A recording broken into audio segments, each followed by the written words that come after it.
So in that song, Seasons of Love, you get the contrast between the parts and the whole. Today's talk is that the whole is greater than the sum of the parts. And I think that that's a very important notion as a spiritual practice, as a way to approach the world, and as a way for us to actually achieve the goal of creating a world that works for everyone. So much of what we do, so much of what we encounter gets broken down into parts. I'm sure, for example, when Reverend Pamela is putting together her mentor program, there are people over her that want to know the details. They are expecting a very clear list. I can say with some authority that in my work, people expect every part of my report. I run this thing called IEP Online, and until every box is clicked, I do not get green. And I cannot lock my thing until green shows up. And the district office, until it is locked, it is not real. So much of what we look at and consider relates to the idea of parts. Now, that can be fine because it can help us create our checklist for how we complete something. Has anyone here ever used a checklist? Yes. Okay, so we can appreciate the value that parts have. However, if we apply that without some additional thinking and awareness, parts of our lives and features of our lives start to feel less whole. Daryl was describing about that seeking of joy, that seeking of a goal. And being aware, he very eloquently described how the feeling of having our heart caught in a shell, or having our minds caught in a shell, or just a shell around us in all of us for protection. I don't think Daryl is alone in the notion of taking on things for protection. Yes. I remember years ago, at a presentation, someone described how we go through our lives, and often we take on things for protection. You know, if I have this, then I can keep certain things away. You know, and then if I go with the other arm, you know, I really am well protected. However, I also limit myself in terms of some of the things that I can do. So, for instance, if I were in Reverend Pamela's dance class and hold myself like this, the capacities that I have, the movements that I can make, are a little more limited.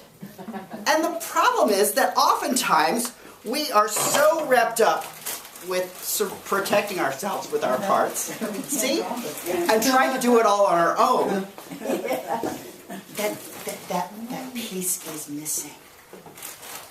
So the talk about the whole is greater than the sum of the parts is opening ourselves to mystery. It's opening ourselves into more than the parts. We can be very clear about all the parts of us that we don't like. All of the things that are going on in our lives that we just say, enough, I don't want it anymore. One of the things that Michael identified in that reading from Ernest Holmes is that there is a soul that is just constantly providing for us exactly what we think about. It provides for all. Just like the rain in Seattle rains across Seattle, it's not particularly picky.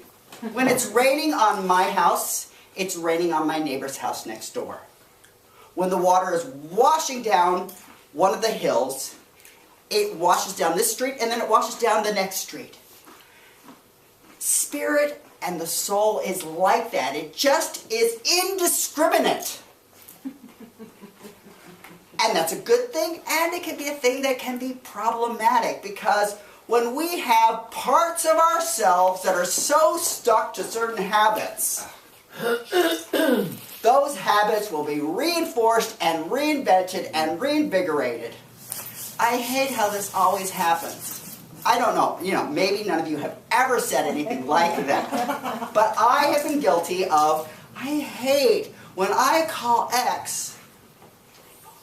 When I call X, I can count on that person not, or when I email X, I can count on that person not responding. The way the soul works, it takes my belief and it provides it to me in tandem. It gives me the full platter, the full meal deal. So what I have to do is I have to start considering, examining those parts. So I'm going to offer several suggestions for working with the soul, working with that providence, that providential divine, which is always giving to us. And rather than cursing it and saying, I'm sick of this, that focus on the this, that emotional energy behind the this, actually substantiates the action that the law is providing, the action that the soul is producing. I hate this. Yeah, there's a lot of energy there, isn't there? As opposed to, well, that's bothering. It's like, again, Darrell was characterizing the notion of getting the drama out. When we can move the drama out, we push out some of the fuel that is enabling us to have all of those things that we don't want. So that first trick is, how are we thinking? Ernest Holmes years ago described the process. A thought plus a feeling equals an outcome. The other thing that Ernest Holmes described is, it doesn't matter if we're conscious of the thought. It doesn't matter if we're conscious of the feeling. It still comes to us whether we're conscious, lights on, action, ready, or not. So the invitation is, how do we turn the lights on to those things that we don't know? I remember some years ago being introduced to the idea that there are things about me that I know about me. And there are things about me that I'm completely clueless about, but everybody else can say, oh, well, Vaughan, that's the way he is. I mean, I remember when I met with some school nurses, and I was talking about this child that had attention deficit hyperactivity disorder. And that nurse said to me, you're the most hyper person I've ever met. And I was just like, what do you mean, hyper? What do you mean energetic? I am not an energetic person. And she said, you actually are very energetic and very hyper. So that shifted me when I was finally able to listen to it as opposed to negate it or deny it. That edge of what I knew about myself, so the known versus the unknown, I can push the unknown down. And I can push the unknown down based on what other people know about me. So I know that there's an axis where there's what we know about ourselves and others know about us. There's what we don't know about ourselves. There's what others know about it. There's what we don't have a clue about ourselves. And there's a thing what nobody knows. The trick is how to play more with that area of mystery. What I don't know, what you don't know. And that's a very fearsome place. How many of us really want to go to that place we don't know about ourselves? Because we are taught to be experts about ourselves. We are taught from a very young age. How many of you, when you were adolescents, that an adult came to you and said, what are you going to be when you grow up? How many of you were expected to have an answer? And the failure to have an answer was looked at with askance and without approval. Even now, as adults, how many of us are supposed to know exactly where we are, exactly where we're going, exactly where we've been? How many of us are supposed to be omnipotent and omniscient and omnipresent? How many of us have that expectation placed on us either from the outside or from the inside. And as long as we remain in that place, there's going to be discomfort. One of the great things that Ernest Holmes provided, when people said, well, what is it you people believe? He tried to come up with a series of statements. And one of the things that he identified, and I will quote it,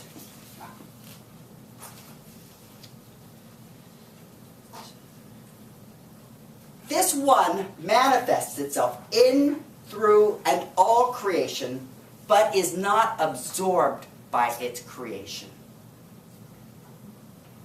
Now, what does that statement have to do with the known and the unknown? Frequently, we will talk about God being in all of us. And that's one of the pieces that I heard Nancy characterizing as a challenge, that some faith traditions teach that there's God that's out there, there's God that is transcendent above it all, and then there's creation. That notion that God is in its creation is a rekindling of a very old idea. The olden days, it was paganism. The olden days, it was pantheism. It was the notion that God is right here in this pen. That God is in the air that we breathe. That God is in the shining sun. That God is in all of these places. In the olden days, there were local temples because people really believed that God was there. And that notion of the Pope saying, we have to treat our planet well. This is not just merely a nice thing. This is something that it's an absolute have to do. This harkens back to those earliest relationships that humanity had with its place. That we can't spoil this nest. We're running out of places to go elsewhere. We've got a limited amount of water. We've got a limited amount of supplies here on this planet. So how do we treat it well? So there's that notion that God is in everything. And if God is in everything, then we should treat it well. If God is in Stephanie, then do I respond to Stephanie as the embodiment of the divine? Do I respond to the cashier helping me at Safeway as the embodiment of the divine? How do I encounter that parent who won't answer the phone when I'm trying to just contact them to help the child? How do I respond? Do I remember that God is in that person? That's what the thinking is about. Do I remember that God is in and manifests in all of creation? So that's the first invitation for your thinking this week. How much can I remember that this really annoying person in front of me is a place through which the divine is showing up? How much can I remember that I'm even annoyed with myself and that God is here in the me that is so annoying? How much can I remember that God makes itself manifest in all that is? But the other part of it, the ending part of that line is, but is not absorbed by its creation. And that fits much more with that whole Catholic notion and the tradition of many religions, that God is transcendent, that there is something that spirit cannot be bound to this earth. And the mystery is, how can it be both? How is it that the divine is as present as my breath and the divine is beyond my knowing? And I have an answer for that. I do have an answer for that. The answer is embrace the mystery. Oh yeah, embrace the mystery. That's how I'm going to do it. I'm going to embrace the mystery. Come on! That's how so many television shows are popular. There's some kind of mystery going on, isn't there? There's something that isn't known. If you knew it all, you wouldn't watch it. I was watching an episode the other day where in the Gilmore Girls, they were saying, I love the Donna Reed show because, you know, this is the episode, this is my favorite episode. The boy comes home and nothing happened at school. The daughter comes home on another episode that I really loved, and nothing happens when she gets home. We don't live in a world where we are engaged with nothing happening anymore, are we? No, our entertainment is all about the mystery. So there is a part of us that is designed to embrace and explore and look for mystery. And rather than feeling like that there's something incomplete about us, rather than believing that this says that there's something wrong, how do we believe that it's exactly the way that the divine is showing up? So the trick about it, and the second invitation is, you know, my first invitation was what? It's that you're going to be noticing the divine in everything. And the second trick, how to do it about the mystery, is I want us to be aware of when we come to a point of awe. I remember years ago when I was watching George of the Jungle, there's this great line the narrator said, and they saw it and they were filled with awe. And they'll go, ah, not that kind of awe, it was awe. And they're like, oh. So I am inviting us to that kind of awe, that wonder, that amazement.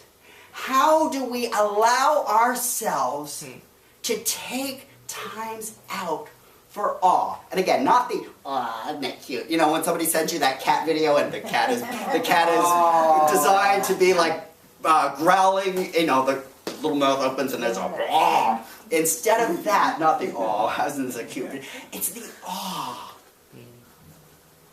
And the awe comes to us in a variety of ways, doesn't it? I mean, the awe that Michael experiences may be completely different than what Nancy experiences. And the whole point of the divine individuating itself in so many, many, many ways is that there are so many ways to see awe and to be filled with awe. So, part one is be aware of the divine all around us and all of these things. And then part two is let ourselves feel. Let ourselves actually embrace that awe.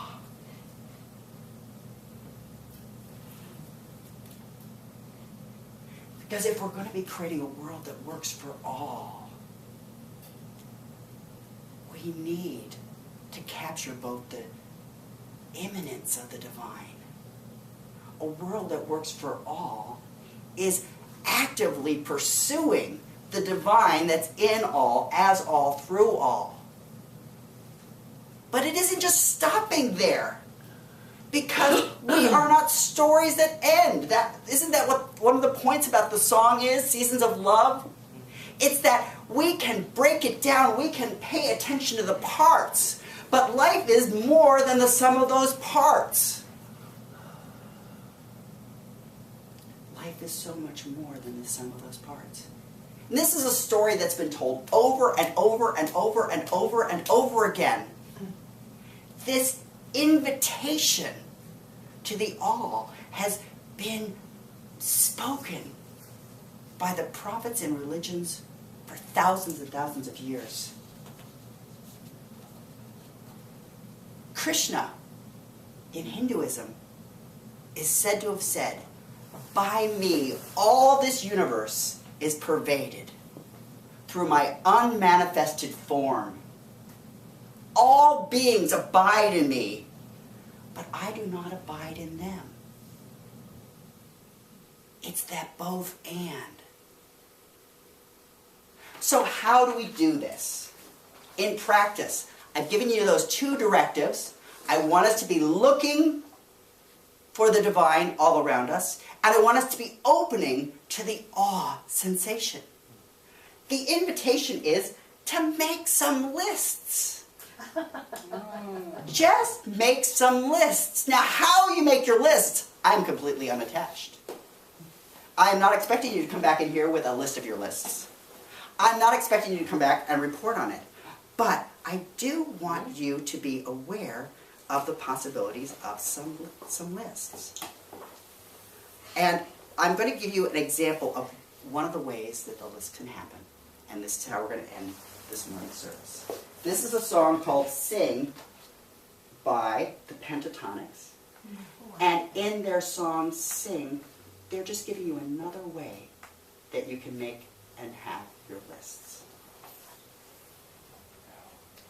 Oh. It's Sing. So it may be that you're announcing things as your list. It may be things that you're writing things as a list. It may be things you're accomplishing as your list. Your list is whatever you want. But a list of what?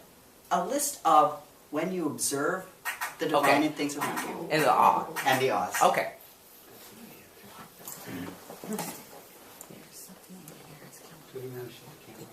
Okay.